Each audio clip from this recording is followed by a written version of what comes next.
Awesome. Well, welcome back, everybody. This is a coffee date with Reese and Loretta, where we talk about something, nothing, and everything in between. Today's topic is intrinsic versus extrinsic motivation and the reasons behind why we run. So we kind of wanted to start today just defining the difference between intrinsic and extrinsic motivations.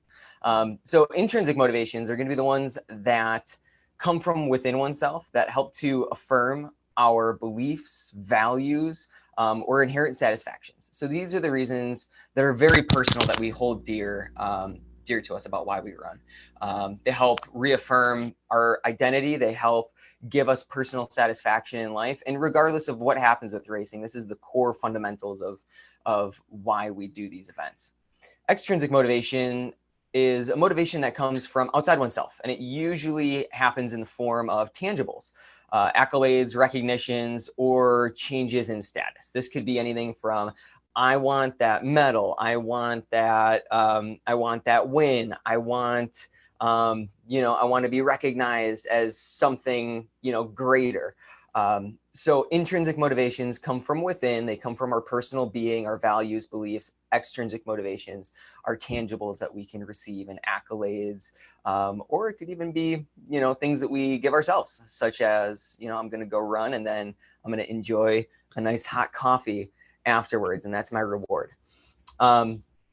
So the difference between the two are that intrinsic motivation typically is a little bit longer lasting. It's also more powerful, even though they both hold power. Intrinsic motivation, since it happens to do with our values and beliefs, intrinsic motivation is usually the most powerful and long-lasting type of motivation. And just by virtue of being something that is temporary, an extrinsic motivator, can pertain to a particular race. It could pertain to one's status, a certain finite amount of time. So they can be very powerful, absolutely, but they're typically a little bit less long lasting. So with those two different types of motivations, Loretta, I wanted to ask you, what are your intrinsic and extrinsic motivations?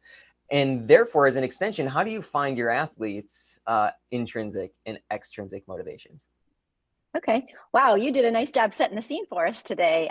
Some pretty in-depth stuff about intrinsic versus extrinsic. And I think as a runner myself and as a coach, I think it's important that we have a healthy combination of both. A little of this and a little of that is going to help motivate us and keep us running.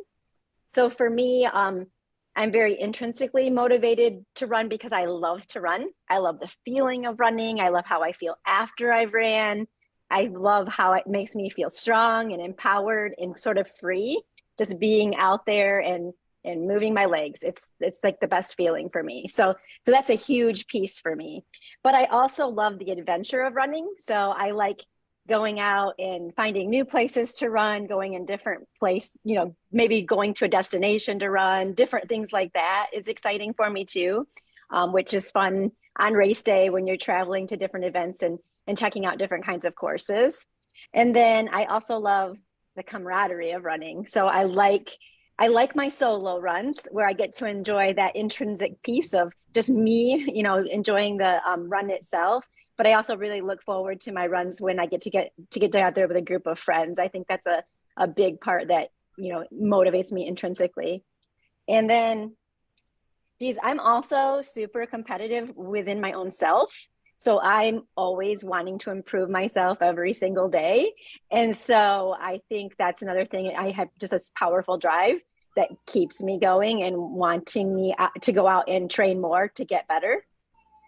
And then lastly, so I have a lot of intrinsic, I guess, is I really aspire to be a role model and to inspire other people to run. And I think that's been a huge part of my running, my whole entire running career was really motivating others to also want to be out there, whether it's running or some sort of fitness to improve themselves as well. And I love, that's why I love coaching, because I love to inspire and support people to do better and, just get better every day. And then extrinsically, I would say I do like to chase big records. I like to chase, course records on out there. I love doing that. I like, the buckle is cool. That's not a huge, not a huge extrinsic motivator for me, but it's still there. But I think it's more for me about trying to grab some of those records that I know I'm capable of doing, and so that's another thing that motivates me. But I think underneath it all is just that love of running. How about you? Oh, wonderful. Well, before we get to me, I just wanted to mention that I think it's really cool how just with those anecdotes, you're describing how extrinsic and intrinsic motivations aren't really separate things. Like they're definitely a blend of both. Like such as going out to meet people for a group run. Maybe it's intrinsically motivating for you because one of your core values is, I like to be dependable, reliable, and I like to socialize with other people. But then maybe extrinsically too, there's that piece of like, oh, I have to be there on time because, other people are relying on me. So that other person component is that extrinsic motivator, or that, that extrinsic, it was on the calendar, so I'm going to go do it. But intrinsically, it's like, yeah, I love to hang out with my friends. Right, I for think sure. too And that, I think that that the piece with the getting together with friends, it gives you some kind of commitment too, right? That extrinsic piece of Mhm. I have to be there because they're going to be there. And maybe it's not the nicest day in the world and I really don't want to get on the trail, but I know my friends will be there. So that's going to be my reward. Yep. And then intrinsically, I value being a dependable person, you know? So they're like these blends of two sides of the coin. I think too that, I never really thought about it, but like the environment is such an extrinsic motivator too. Just going and seeing cool places. I oftentimes tell people I get very sun envious, where if it's sunny outside, it's like, I just want to be out in the sun. And that's like a huge motivator for me, is to just enjoy being outside. Like I intrinsically love the feeling of expression of being outside in the world, but when the sun is out, it's just this extra tangible. I want to collect this. I want to collect time underneath it. Um, so I think that's huge too, that I never thought about. And just going off of that too, just different definitions of extrinsic motivators. Like I find myself extrinsically motivated by my Strava maps. You know, like Yes. I think like, oh, here's a cool route. Like I want to go try it, and then I want to go see it on the map afterwards because I'm such a map nerd. I love seeing where I've been and where I'm going and all that good stuff. So I think That's there's funny because, I think that about my Garmin and when I'm doing especially speed workouts, Mhm. extrinsically, I can't wait to look at the data to see what my intervals looked like, Mhm. so I like looking at that. It's fun. Yeah. And two, I suppose that could bring up the dark side of such, a strong internal or external motivator, is that dark side of like, hey, like I love collecting data. Maybe I should go a little bit harder. I should go a little bit Right. faster than the plan calls for. For sure. For sure. It can be dangerous. A slippery slope. Yep. I think for me personally, like my internal motivators are always what I try to keep as like my A goals. Like for a lot of the races that I do, like my internal motivator of just pushing myself as hard as I can, seeing what I'm capable of, and kind of like battling through those ebbs and flows of emotions that we can get during races. Like an internal, or I guess like a value that I have, is being consistent in whatever I do. So I think ultras are a great way um, to test my consistency and optimism and drive. Like you get too high, try to bring it back down a little bit so that way we don't blow ourselves up at mile 2 of 100 mile. And if we get too low, bring myself back up so that way, I don't sit in the doldrums too long and I can get back to a consistent effort and a consistent mood given a turbulent and variable race scenario. So like for me, first and foremost, it's always that, just get the best that I can out of the day. But other internal motivators for me are like, you know, um, you know, go outside and perform as best as I can. I love doing this. I love, moving my body. And extrinsically, like, competition. Like I love the win. I love being on the front lines with other people and trying to get into other competitors' heads. I, love to collect the accolades and whatnot. But when push comes to shove, and like in a race where I go 12 miles off course on a 50-mile race, like, and I turn around and realize, oh my gosh, I just went so far off course. I'm not in contention for the win. I'm not in contention, with the front runners at all. It's like, okay, let's go back to that core value of like, let's give the day everything that we can.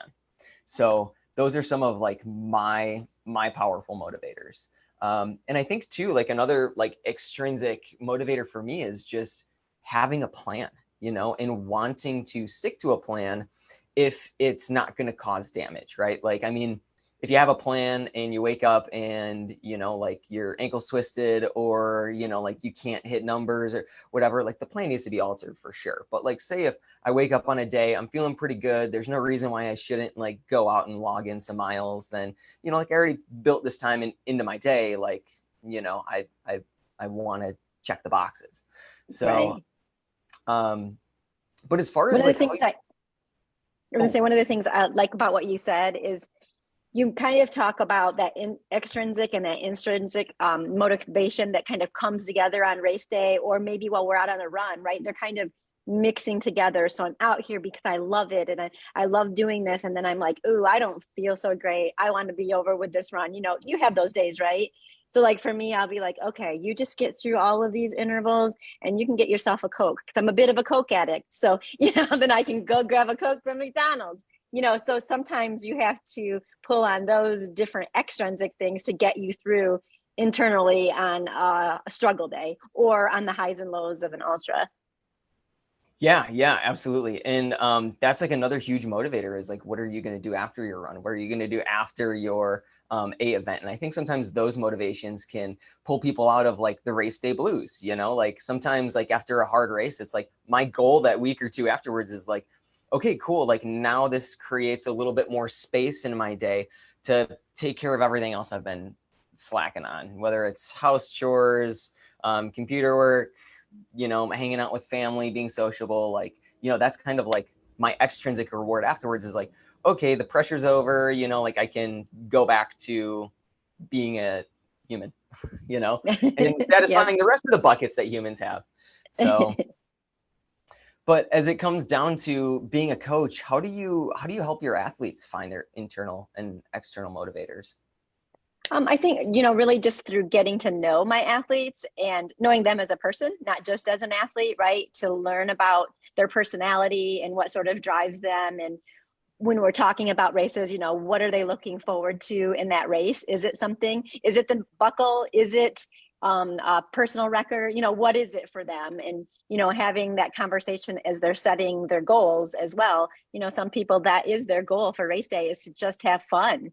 That's maybe their A goal, where somebody else's A goal may be to win, so there's different things drive different people. And by getting to know your athletes individually as a person, I think then you can help support them with those both intrinsic and extrinsic goals. How about you? Yeah, absolutely. I would say that about myself too. And I think that's where, consistent communication with your athletes becomes super important because, you want to get to know people on a personal level. I'm always calling my athletes when I give them new workouts and just saying like, hey, how did this make you feel? Did you like it? Did you not like it? Like, how hard were you going? What did you feel like a day or two afterwards? Just to get an idea of like, okay, what are their motivations in training? Because if we can like really tap into those motivations, like maybe somebody really extrinsically loves a particular type of workout, then okay, we're not going to program that all the time because I don't want runners to get burnt out. But it's like, okay, save that in the bank, make a mental note, or even put it on their athlete log that I personally have, and just say like, loves this type of workout, loves this, whatever it is. So that way you can then kind of insert those into training. And sometimes too, it's like, it's about finding those those other extrinsic rewards that people give themselves. Sometimes people have a harder time with a particular workout. They get it done and they're like, "Whew, man, that was tough." It's like, then I'll text them back and say like, "Okay, Loretta, like, go grab yourself a Coke. Like you did a great job. Like sit down, relax, read a book, recover, have that Coke, and just know that like you did a great workout. We'll alter it next time or we'll scrap it all together just to give you something that you like a little bit more and is also intrinsically motivating. But then you can kind of spice those into people's text threads, to keep them like, engaged with what Right. we're And doing. I agree. And I think, looking over, I think that's another important piece for coaching is looking over their workouts and what are they doing? And, you'll get that text about being really excited about a workout that they finish, and you can kind of figure out why. And then you might also see patterns of days that seem to be days that they don't prefer, that they start missing for whatever reason. And so then trying to figure out, okay, now how am I going to motivate them, maybe extrinsically, to get them, to do some of those harder workouts that maybe they're choosing to skip. Maybe it's an interval day, or, so then like, okay, how can we still get this and make this happen so that it's rewarding for them as well, I think is important. Mm-hmm. Absolutely. And two, I think, like during race day, like finding out like what people's whys are, talking with people about like, are you doing this? Some people have the intrinsic value of, loving to be a great role model for their kids. So then it's like, okay, maybe, like things are going bad in a race, like athlete texts you like, hey, things aren't feeling so hot, like, but there's no reason why somebody should pull out, text them back and remind them like, hey, this is your chance to have a good story to tell your kids. You know what, things went sideways, things didn't go my way, but I try to be adaptable, I tried to be shapeable and make the best day out of what I was given. So I think like even pulling out those internal motivators, those intrinsic motivators during race scenarios too is even important. I think so too. And I think, mentioning why is super important too. And I think our whys change as we evolve as runners too.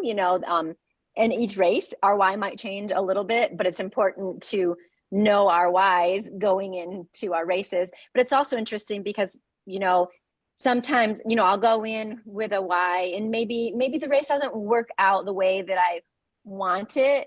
But, my daughter will remind me, like, you forget all of the things that even though, I go in and I want to be this role model, and I feel like since I didn't get the goal that I wanted, that I failed as doing that.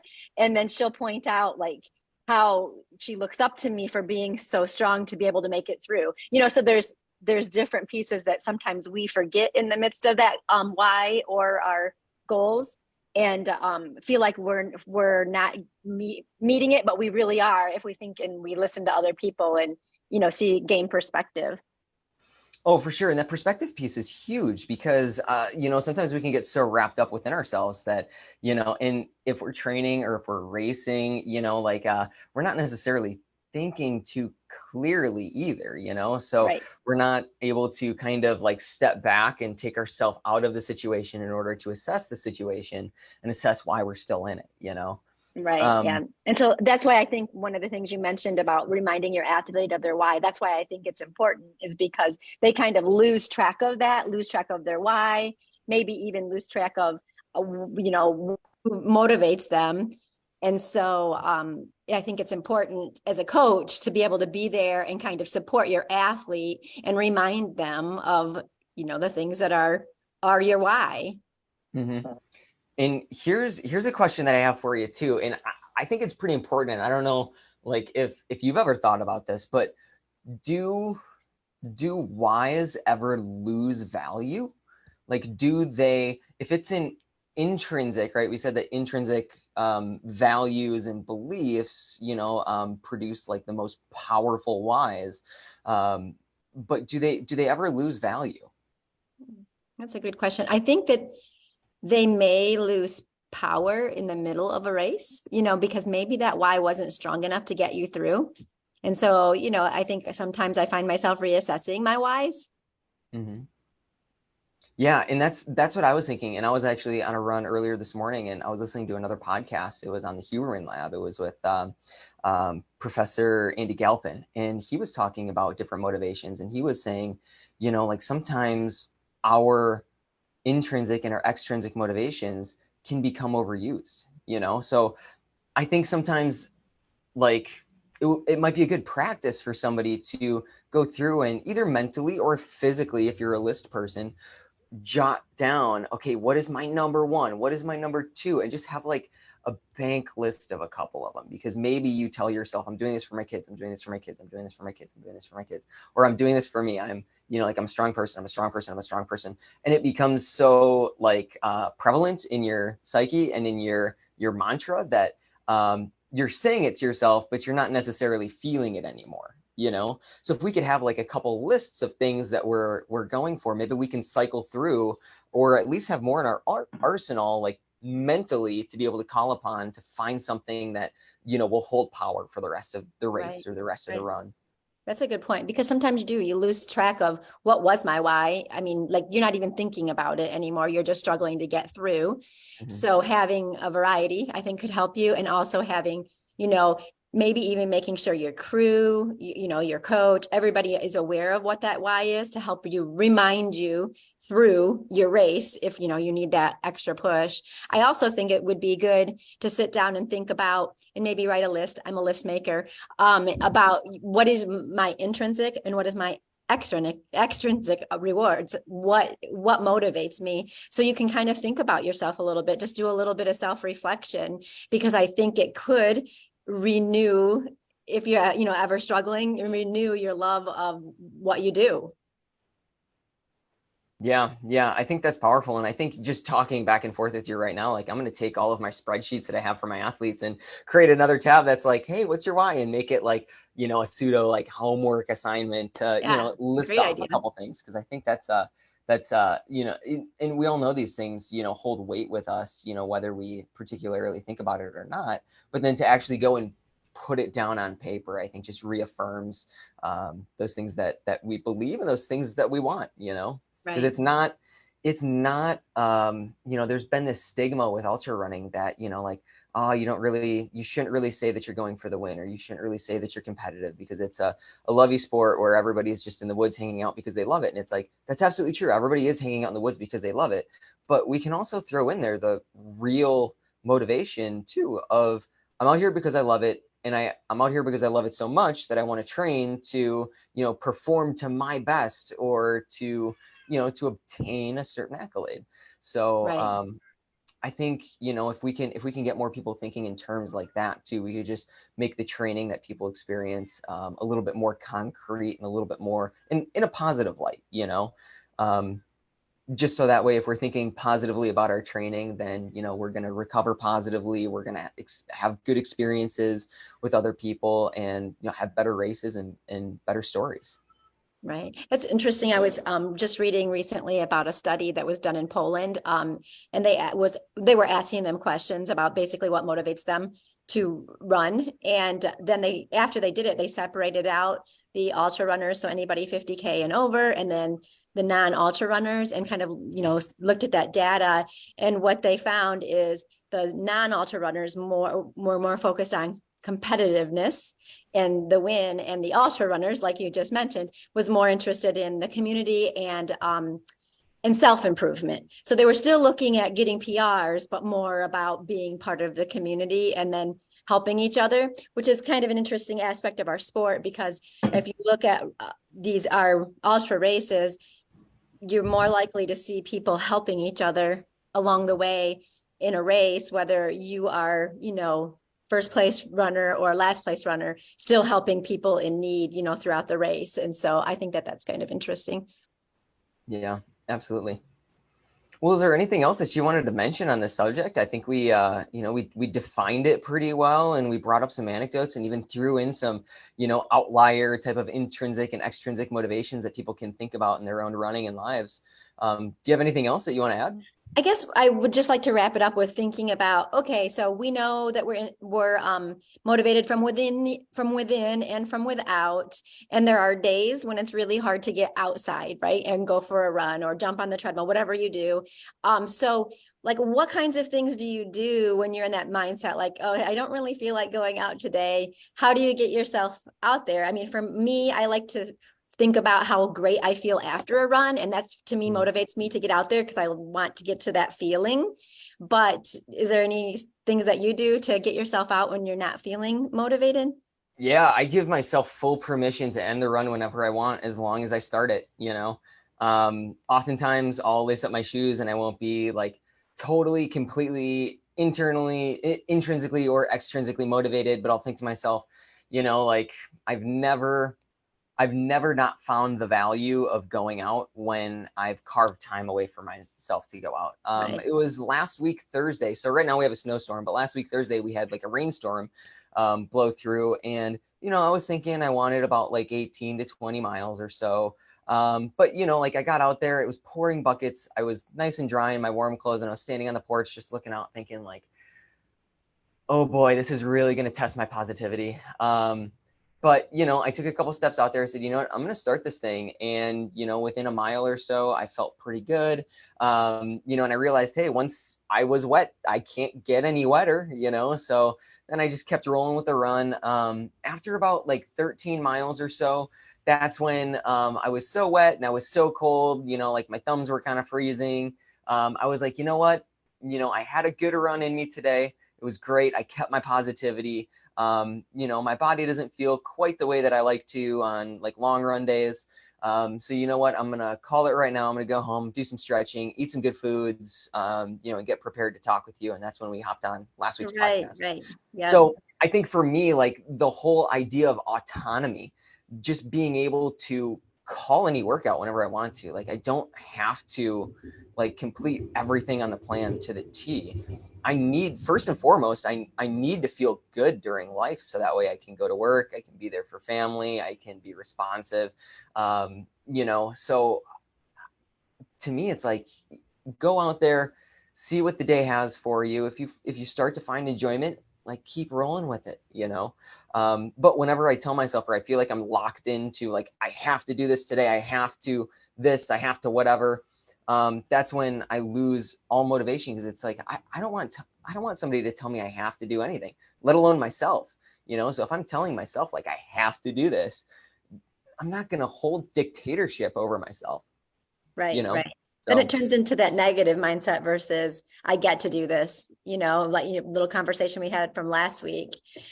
I also do that. So sometimes I'll say, maybe I have a run planned, but I'll be like, okay, how about if I just go out there for a mile, and I yeah. never just go out there for a mile, ends up, extending, but it's just getting yourself out there kind of giving yourself like that permission to say, it's okay if something's a little bit different today because I'm just not feeling up for this run. The other thing I like to do when I'm thinking about, because I mentioned liking adventure, so I'll like to change my runs up. Maybe it's okay, I'll have somebody drop me off and I have to run home, or I'm going to run to a certain location and I'll meet you there and you can pick me up. I try to do different things or find a little bit different route. So it changes things up, just to kind of keep me motivated when I'm struggling a little bit. I think some people just having a race on a schedule is motivating, right? That if they have that race on the schedule, that will keep them going.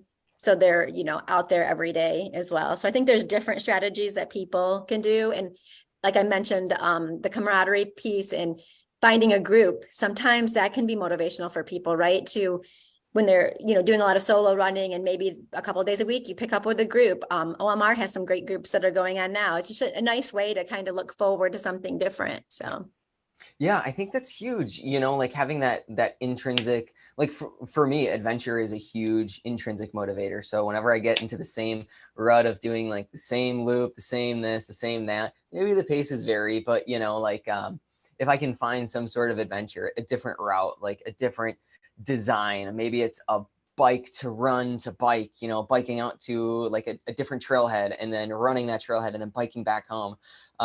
That's hugely motivational for me as well. And I think too that we can find these intrinsic and extrinsic motivators while we're doing our activity. When I was out running in the rain last week, I was thinking to myself like, like I'm wet. I don't like to be wet. This isn't ideal, but like it's it's a kind of a gift to be able to see your surroundings in a different light. So when it's raining buckets and you finally get over that, you're on the road on a stretch and you can kind of see the lake off into a distance, and you can see the rain coming down onto the ice as it's melting, and just like having like that extrinsic appreciation for seeing your surroundings in a different manner. I think right, we can find at different points as well. So I think when I don't feel that like that urge or that lust to like get outside and get after it, it's I tell myself, get out there, go out for a little bit. You can call it whenever you want, like it's all good. But oftentimes I find myself like once I'm out there, my mind is just wandering and enjoying itself, and I end up finding something to motivate me during the moment. right, I agree. So Awesome. Well, thanks for joining me today, Loretta. These Thursdays Yes. are becoming a highlight of my week for sure. Thanks to everybody for tuning in and listening. And yeah, we'll see you next Thursday. All right. Thanks. Bye.